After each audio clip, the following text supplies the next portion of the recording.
Nos encontramos con el doctor Marco Antonio González Peras. Esta es una entrevista por parte del módulo 305 del campo aplicado de los procesos socioculturales. El objetivo de esta entrevista es conocer más sobre el perfil del psicólogo social, así como aquellas áreas de aplicación de la psicología social a través de la experiencia de alguien que se desempeña y se ha desempeñado en dicha área. Otro de los objetivos es conocer de qué forma interviene la psicología social dentro de su contexto social y qué mejor forma que adentrarnos a estos temas por medio de una plática con el doctor Marco Antonio González. Buenos días, muchísimas gracias por permitirnos esta entrevista. No, es a ti. Primeramente, si nos puede platicar en dónde está laborando actualmente.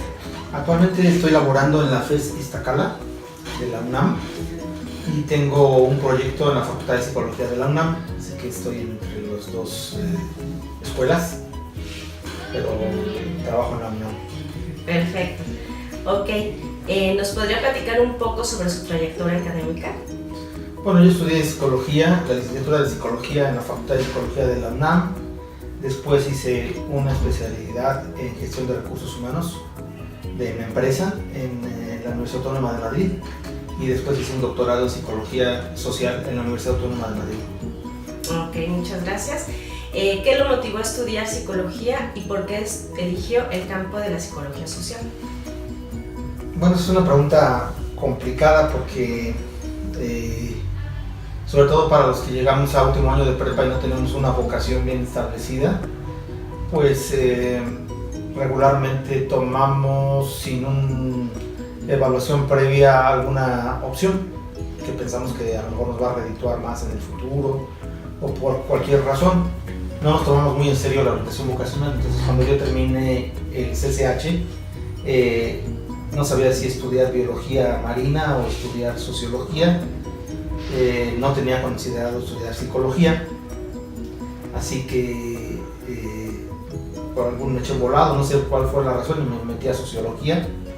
Estuve muy poco tiempo en la Facultad de Ciencias Políticas y después tuve una crisis vocacional y fui a la Dirección General de Orientación Vocacional. Hice una serie de pruebas. Me dieron algunas lecturas, me dijo agarra un libro de los que hay ahí, a ver cuál te llama la atención. Ya agarré un libro de Fromm y leí El arte de amar, me pareció cursi pero interesante, y después leí Tener o Ser y luego me leí varios libros de Fromm y entonces dije esto es lo que me interesa. Fromm, como sabes, es un psicoanalista muy orientado a lo social, así que hice mi solicitud de cambio de carrera y me cambié a psicología. Fromm es el culpable de que después, ya para estudiar psicología social o orientarme hacia el campo, ya tenía yo un poco el interés de Fromm, de cómo veía las sociedades como contemporáneas, y en la universidad fui activista estudiantil, así que pues en el año del movimiento estudiantil universitario del CEU, fui representante de los estudiantes y me interesaba la política. Empecé a entender la política desde el punto de vista de la psicología social, Moscovici principalmente, y ya me orienté hacia la psicología social definitivamente. Muy interesante. Ok, ¿cuáles son las funciones en el lugar donde labora actualmente? Bueno, ahora estoy dedicado a dar clase y hacer investigación, porque soy miembro del Sistema Nacional de Investigadores, así que necesito tener, y además me gusta tener productividad, hago investigación, y también estoy en un proyecto que me financia la UNAM del Observatorio Universitario de Educación a Distancia, donde estamos trabajando material didáctico, educativo, multimedia. Entonces en esos proyectos estoy. Muy bien. En base a su experiencia y formación, ¿qué entendemos por psicología social? Bueno, hay muchas definiciones de lo que es la psicología social, pero básicamente se puede... Bueno, hay tres maneras de entender la psicología social. Una como una disciplina independiente de la psicología, otra como un campo de la psicología y otra como un campo de la sociología.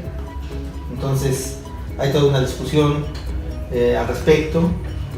Por ejemplo, en la UAM hay una carrera de psicología social que no está relacionada con psicología, sino que es psicología social aparte, y en la UNAM se estudia como un campo, y en algunos lados se da psicología social o psicología política dentro del área de sociología. De hecho, yo estoy en el Sistema Nacional de Investigadores como investigador de sociología en un subcampo que es psicología social.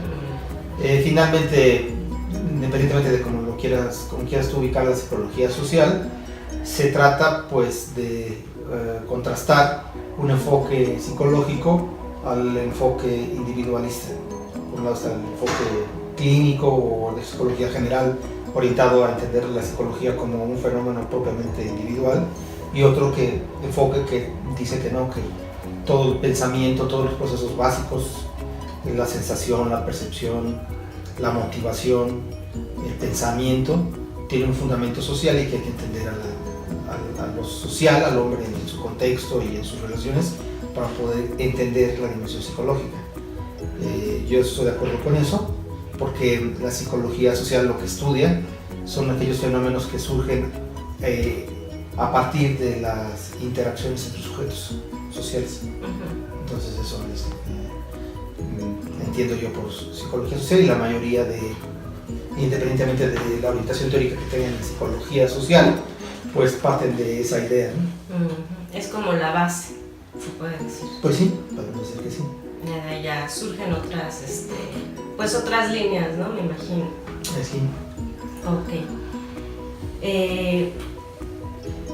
¿Cuáles serían los objetivos de un psicólogo social?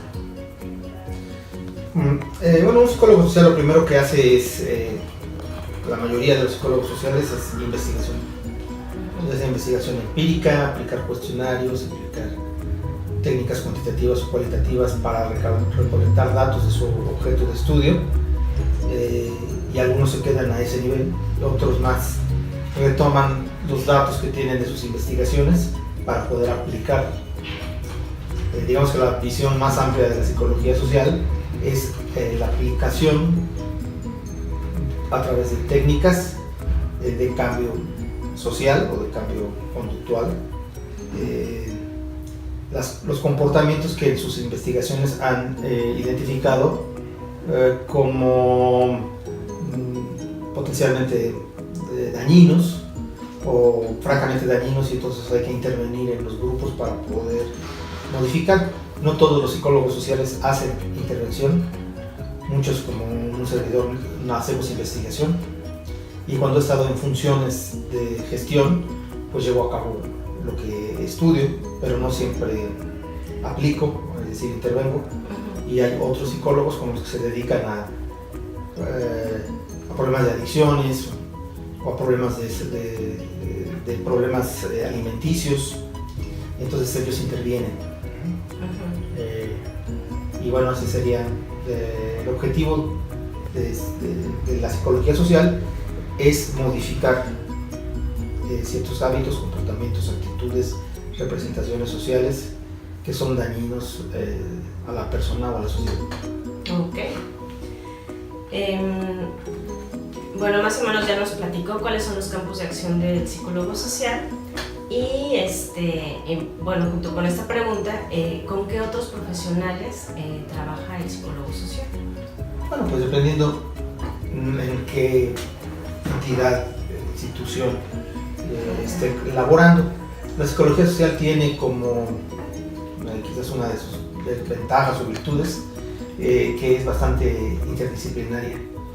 La psicología social se puede entender bien con la teoría de los psicólogos, con los licenciados en comunicación social, con los pedagogos, con los doctores, puede tener un diálogo con la historia, los que estudian historia colectiva, memoria colectiva, y bueno, por ejemplo, en algunas instituciones de salud, el psicólogo social como agente de cambio, pues tiene que ver con los doctores, las enfermeras, las trabajadoras sociales, y bueno, es muy interdisciplinaria. De hecho, Una de las realidades que tiene la psicología social es que la psicología social como ciencia básica, como disciplina básica, es decir, que estudia fenómenos concretos. Después, los descubrimientos que tiene la psicología social son utilizados por otras ramas de la psicología o por otras disciplinas para poderlas aplicar. Por ejemplo, todo lo que es el campo de gestión de recursos humanos se fundamenta en buena medida en cuestiones de motivación, de aprendizaje, de trabajo en equipo, y luego los administradores pues dicen que son teorías suyas y la verdad son teorías psicosociales. Igual en algunas cuestiones que tienen que ver con el impacto que estudian los comunicólogos sobre el impacto de los medios, pues el comportamiento de los electores, por ejemplo, ha sido estudiado principalmente por la psicología social, que ahora le llaman psicología política, o la psicología de la salud, que no es otra cosa más que la psicología social aplicada. Ahora le llaman así porque pues trabajan en un hospital, pero la psicología social es muy noble, genera muchos conocimientos que después son aplicados por otras disciplinas. Ok. ¿Cuáles son las habilidades, conocimientos y destrezas que debe tener un psicólogo social? Bueno, básicamente el psicólogo social hace investigación, por lo tanto debe conocer de métodos de investigación, cuantitativos y cualitativos. Muchos son tajantes en que les interesa solo lo cuantitativo y otros se enfocan más a lo cualitativo, pero un psicólogo social tiene que conocer de los dos métodos. Entonces, primero su conocimiento hacia la investigación o su enfoque hacia la investigación. Después debe de tener empatía, bueno, eso todos los psicólogos, pero un psicólogo social que trabaja con grupos, o por ejemplo alguien que esté en adicciones y que trabaje con un grupo de adictos, pues no puede ir a juzgarlos y decir lo que tú estás haciendo está mal, ¿no? Aunque lo piense, digamos que un psicólogo social debe de reconocer la manera como interpreta la realidad del grupo al que estudia.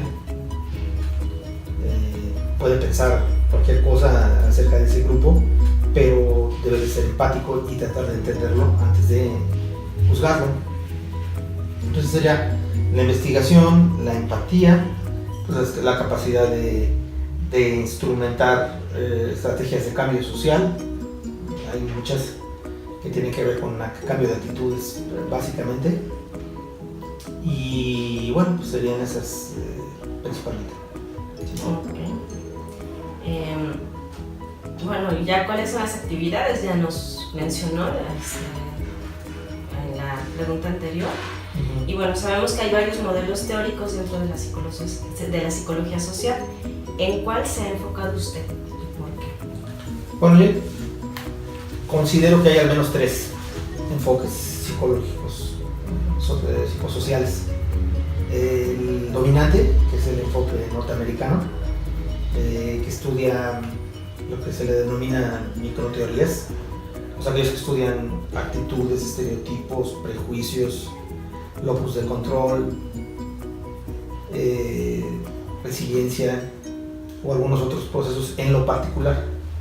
Los norteamericanos tienen sí se le llaman microteorías, y son demasiado conductistas, muy rigurosos en su forma de investigar, muy creativos en sus experimentos psicosociales. Después hay otra que sería la psicología social europea, que tiene teorías más sociológicas, por ejemplo la de la identidad social, la de las minorías activas, la de las representaciones sociales, que se presenta como una alternativa a la psicología social dominante y que, sin dejar algunos métodos experimentales, hace más investigación cualitativa y es más amplia, ¿no? Estudia varios fenómenos en sus planteamientos. Y después viene la psicología social de la liberación, que sería un enfoque latinoamericano basado en el marxismo, que se enfoca a la transformación social y al hecho de que los grupos que han sido dominados puedan trascender su fatalismo y ser actores de un cambio social. Entre esas tres escuelas yo me ubico en la segunda, en la psicología social europea. Mis investigaciones y cuando he hecho intervención se han enfocado en cómo se construye la realidad a partir de las características de un grupo. Ese es mi interés y mi enfoque. ¿Cuáles serían las herramientas metodológicas y técnicas de intervención y procedimientos que aplica en su labor como psicólogo social? Bueno, fundamentalmente primero planteo un tema o voy amarrando temas, que hago una investigación y veo que hay algo suelto y entonces retomo eso que está suelto para ampliarlo y luego hago otras versiones y voy haciendo ir variando de temas a partir de un tema que fue desde el origen, ¿no? Por ejemplo, yo fui el coordinador del SUAYED y cuando yo tomé posesión del SUAYED como coordinador de la carrera, yo no era profesor, yo era un administrador, a mí me contrataron para ser un administrador, pero me dieron la oportunidad de dar clase y después empecé a investigar sobre SUAYED, hice algunas investigaciones amplias sobre nuestros estudiantes, sobre los maestros, sobre el uso de la plataforma y a partir de ahí he empezado a hacer investigación que ha ido ampliándose, utilizando principalmente el formato de Google y subiendo cuestionarios, aunque he hecho grupos focales y he invitado a los estudiantes a que vengan aquí y hacemos grupos focales y discutimos y se graban esas investigaciones a profundidad también. Hice investigación directamente en el servidor para ver cómo usaban los profesores y cómo estaban diseñados sus cursos, de tal manera de que vas advirtiendo que hay problemas y que esos problemas en el futuro pueden modificarse y pues ese es el tipo de investigación que hago ahora. Hice un poco de investigación política, sigo haciendo investigación de psicología política, pero mi investigación ahora está más enfocada a las relaciones sociales en el SUAYED, a los problemas de las mujeres en el SUAYED y a la utilización de herramientas tecnológicas. ¿Cuál es la principal problemática actual del país en cuanto a lo social que debería abordar la psicología social y de qué forma sería su intervención? Bueno, es que el país tiene muchos problemas. Sería difícil saber cuál es el problema principal. Elijamos uno. Pues yo diría que el problema principal de México es la corrupción y la cultura de la impunidad. Yo creo que reduciendo la corrupción y que no exista impunidad, es decir, aplicando el derecho y aplicando la justicia, México podría remontar algunas situaciones que se generan, conflictos sociales que se generan por esa situación. Entonces, porque también la situación económica, obviamente, si uno se roban el dinero, pues el hueco no se puede tapar tan fácil. Entonces, lo que jalan unos, pues descobijan a otros, evidentemente, y es ahí donde se genera la pobreza. No está disasociado el hecho de que Duarte se lleve millones de pesos, o que reparta millones de pesos, o que tenga prestanombres, y que el estado de Veracruz, que es este barquito, siendo un estado rico, pues la gente es uno de los estados ya más pobres del país, el tercer más pobre. Todo por culpa de la corrupción.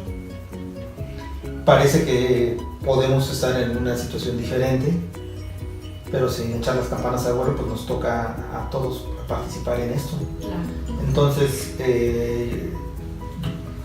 suponiendo que, y que creo que hay un consenso en la gente de que la corrupción es el principal problema, la que genera pobreza, pues nosotros como psicólogos debemos modificar culturalmente la idea que tiene la gente sobre la corrupción como un acto normal. y bueno, para eso se necesita que el psicólogo participe en programas de política pública, pues generando códigos de ética, códigos de comportamiento, evaluación de comportamiento, modificación, ¿no? Antier fui con un funcionario del municipio de Chalco a que me dieran una casa que voy a vender, una casita que tengo allá, por instrucciones de un notario. Llego al funcionario, me dice, no, el notario me dice, bueno, nada más hay que llevarlo, que saque unas fotos, que mida ahí, y ya lo regresas. Pues no me quería pedir 3,500 pesos. Digo, ¿por qué? Es que la barda está 20 centímetros afuera y te van a cobrar 6,000 pesos. Yo nomás te cobro 3,000, pero así sin ningún dejo de un prurito de que le diera pena, ¿no? Si te la suelta así, entonces tú dices, bueno, me dio risa y le digo, no, velo con el notario. Yo nada más velo por instrucciones del notario, yo soy el propietario. Entonces ya la gente lo ve como muy normal, porque sí forma parte de la cultura. Entonces tenemos que hacer una transformación cultural, y en ese tema pues, los psicólogos tenemos mucho que decir, los psicólogos sociales. Muy bien, y sí, pues ahora sí que sería interesante, ¿no? Ver en acción a los psicólogos también, pues desde nuestra trinchera, para poder modificar ese tipo de cosas. Exactamente. Ok. Y bueno, ahora, ¿cuál es la forma en que influye el psicólogo social dentro de la sociedad mexicana? ¿Cuál es su forma de influir? Bueno, como todos los psicólogos, pero particularmente el psicólogo social, digamos que hace una acción profesional que no es conocida. De hecho, no existe un perfil de psicólogo social como tal en los puestos de trabajo, nadie publica. Se necesitan psicólogos sociales, ¿no? Sí, se solicitan psicólogos educativos, se necesita psicólogo organizacional, psicólogos clínicos, pero nunca he visto un anuncio del periódico que diga se requieren psicólogos sociales para tal tarea, ¿no? No está desarrollado el perfil laboral, no lo conocen. Entonces el psicólogo social trabaja pues en donde se acomode. Regularmente ya sea en la organizacional o en una escuela o en algún centro de salud, etc. Y a partir de ahí pues tiene que mostrarse como psicólogo social. El psicólogo social ha hecho cosas muy interesantes. Por ejemplo, en mi época muchos psicólogos estaba en pleno la epidemia del SIDA en los 90. Empezó por ahí del 85 en México. Pero en la época de los 90 muchos compañeros míos formaron parte de CONACYDA, o algunas instituciones privadas financiadas por el gobierno, porque la epidemia del VIH se estaba incrementando dramáticamente. Entonces ahí lo que se tenía que hacer era cambiar comportamientos y formas de pensar. Entonces muchos de mis compañeros, de hecho varios que trabajan aquí como profesores, Marco Flores entre ellos, trabajaron en CONACYDA diseñando intervenciones en secundarias, en preparatorias masivamente, ¿no? Y hicieron cosas muy interesantes, ¿no? Desde enseñar a los jóvenes a ponerse un condón, que además eran temas además medio vedados en aquel entonces, ¿no? Y entonces les enseñaban a cómo abrir un condón, por qué había que ponerse condón, enseñar a las chicas a saber decir que no, o en qué circunstancias decir que sí. Era todo una transformación educativa en lo sexual que pues empezó en aquella época y que pudo contener en cierta forma el índice de crecimiento de la epidemia, ¿no? Y bueno, en ese sentido esa es una buena acción que llevaron a cabo los psicólogos sociales. Igual con el consumo de adicciones, a pesar de lo que se diga ahora y por estudios comparados entre varios países del mundo, si bien México es un país que antes no era un país que la Mansart mandaba, vendía la producción de drogas el cierre de las fronteras y eso, era más difícil, o es más difícil ahora para estos señores mandar las drogas a Estados Unidos, que es el principal consumidor.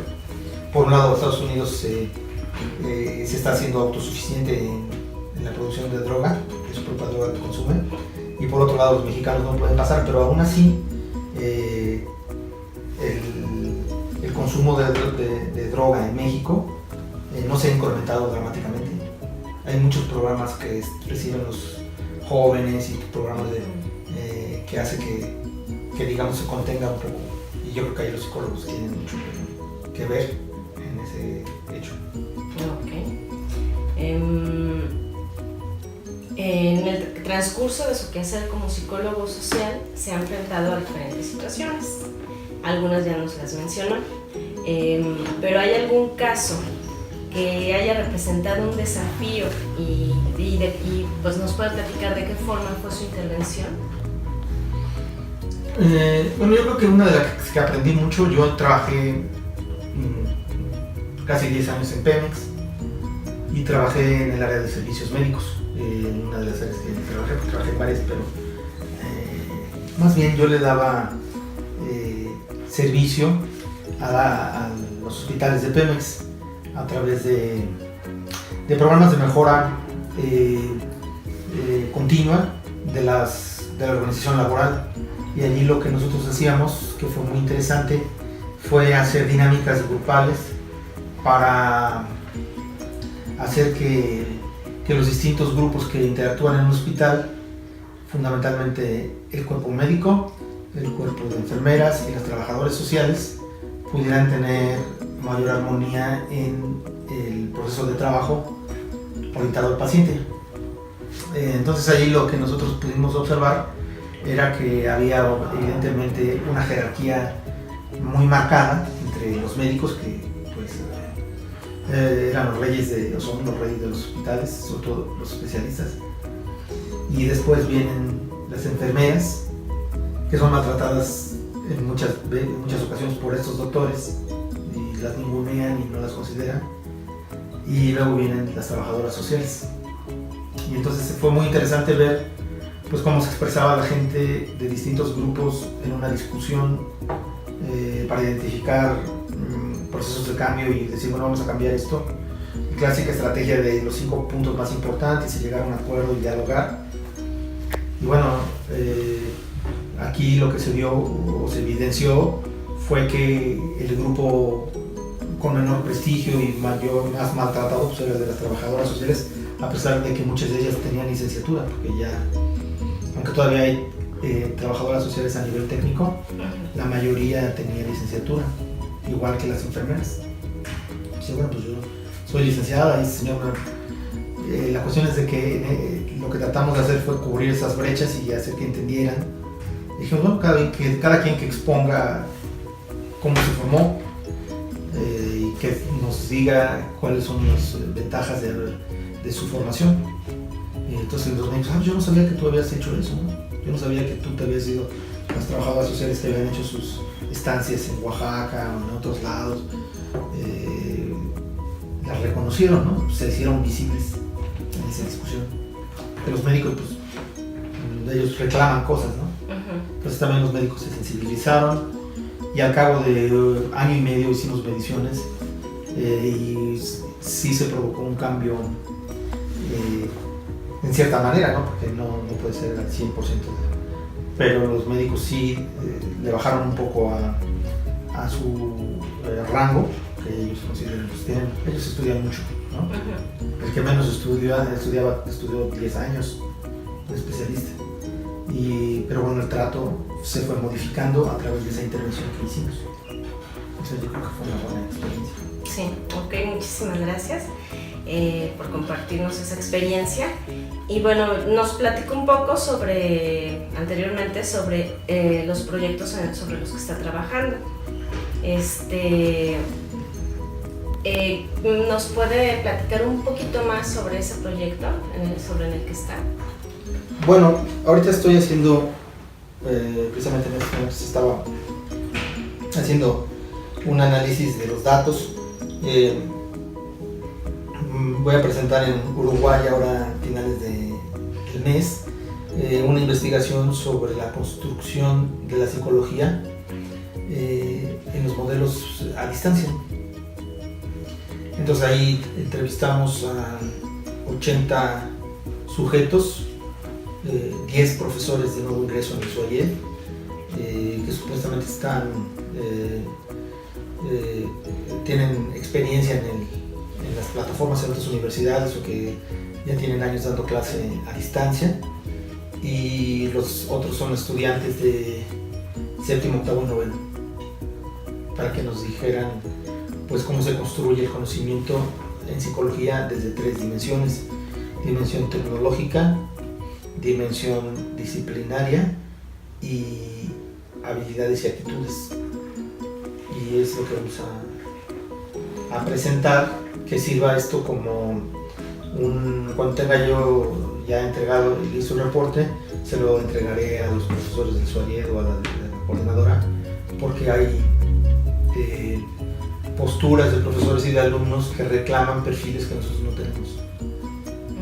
Entonces, ¿cómo es posible que nosotros estemos dando clases a distancia y repitiendo el modelo de la educación presencial, subutilizando tecnologías que podemos utilizar, estableciendo un trato flexible con el estudiante cuando ese es un requerimiento del modelo de educación a distancia?